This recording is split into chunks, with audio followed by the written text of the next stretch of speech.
น้องโศกสุดพันละนาเห็นเดือนเพ็ญขึ้นสู่หน้าผายิ่งโศกา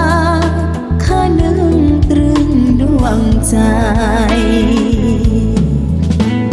คิดถึงครั้งเคยมีอายอยู่เคยแนบคู่นางสมเดือนงายสองเฮาเคยมั่นจิตมั่นใจ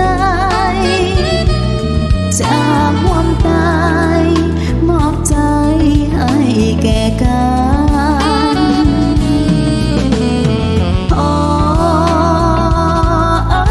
มาจากไปใจอ้ายก็เลยแปรผันพี่สร้างต้นใดสิ้นใจอ้ายอันโหดให้เนื้อประมาณ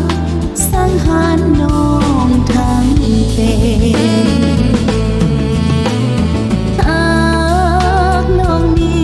นลอยสูญดาวบ่หวนกลับคืนมาให้เองอายทำลายน้องอย่างเลือดเย็นข้าทั้งเป็นหัวใจอายสร้างดาว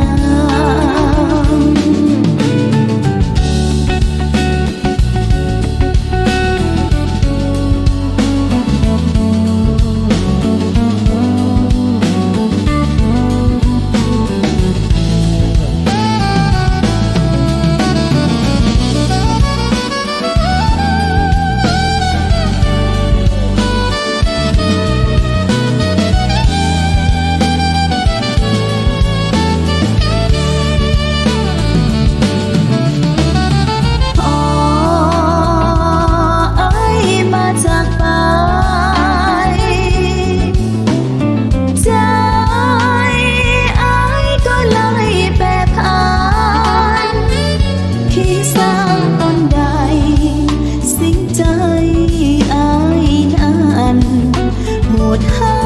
เนื้อประมาณสังหารน้องทั้งเป็นหากน้องนี้ละลอยสูญดาวบ่หวนกลับคืนมาให้เองอายทำลายน้องอย่างนี้